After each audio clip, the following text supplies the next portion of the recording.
Hello my dear students, now question number 1.5 और जो next question हमारे पास 1.5 है वो क्वेश्चन है कंडक्शन का।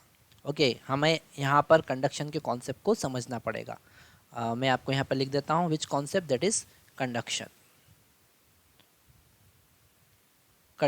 कंडक्शन का मतलब ये है कि जब हम दो चार्ज बॉडी को एक दूसरे के कांटेक्ट में लाते हैं तो चार्ज का डिस्ट्रीब्यूशन होता है ना। अगर दो आइडेंटिकल स्फीयर, जैसे हमारे पास में एक स्फीयर नंबर 1 है और एक स्फीयर नंबर 2 है, जब इन दोनों को हमने कनेक्ट किया तो इन पर सिमेट्रिकली चार्ज डिस्ट्रीब्यूटेड रहेगा। ओके, अगर ये आइडेंटिकल है तो। अगर आइडेंटिकल नहीं है तो उसके लिए आपको कैपेसिटर का कॉन्सेप्ट समझना पड़ेगा, जो आपके नेक्स्ट चैप्टर में आने वाला है। अभी हम बात कर रहे हैं एग्जाम्पल नंबर 1.5 की। इसी में यही कॉन्सेप्ट हम यूज़ करने वाले हैं। A charge metallic sphere is suspended bye nylon thread.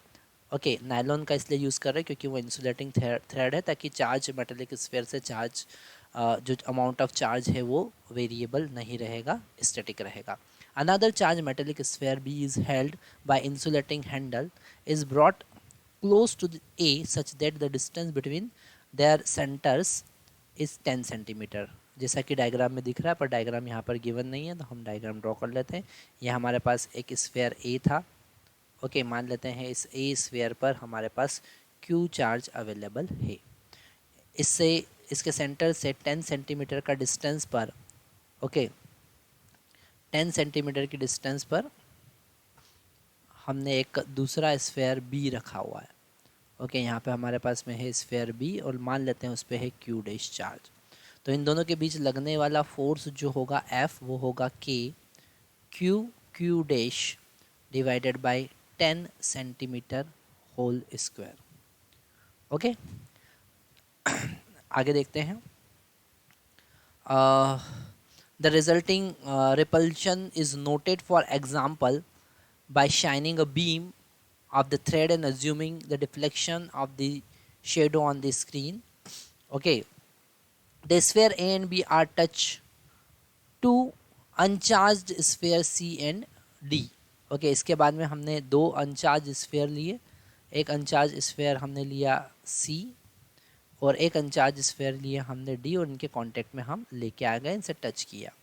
तो यहाँ पर अगर हम न्यू चार्ज की बात करेंगे, जैसा मैंने अभी आपको बताया चार्ज इक्वली डिस्ट्रीब्यूट होगा, तो न्यू चार्जेस की अगर हम बात करें तो क्यू ए जो होगा वो होगा Q/2 और QB जो होगा वो होगा Q'/2। क्यों? क्योंकि इक्वली डिस्ट्रीब्यूट होगा।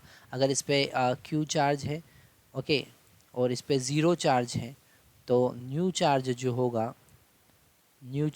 होगा वो होगा Q/2 एंड Q/2। ओके, अब अगर हम फोर्स की बात करें, F डैश फोर्स की बात करें, क्योंकि वही हमें फाइंड करना है। What is the extended repulsion of A on the basis of Coulomb's law. Sphere A and C and sphere B and C have identical size, हमको गिवन है क्योंकि हमने वो पहले ही कॉन्सेप्ट देखा कि आइडेंटिकल होगा तभी इक्वली डिस्ट्रीब्यूट होगा। हमको फोर्स फाइंड करना है, तो हम यहाँ पर K QB QA divided by R का वैल्यू अब यहाँ पर 5 सेंटीमीटर हो गया। ओके, अगर हम इसे लिखेंगे तो K Q/2 into Q'/2 divided by 10/2 whole square. Okay, तो अल्टीमेट अगर हम देखते हैं कि F डैश कितना आना है, तो K Q dash divided by 10 square. Okay, और यहाँ पर ये बाई टू 1/4 हो जाएगा और ये बाई 4 यहाँ से मिल जाएगा। मतलब अल्टीमेट हमको F ही मिलेगा। कितना फोर्स मिलेगा? F ही मिलने वाला है। There is no change in force. Thank you very much.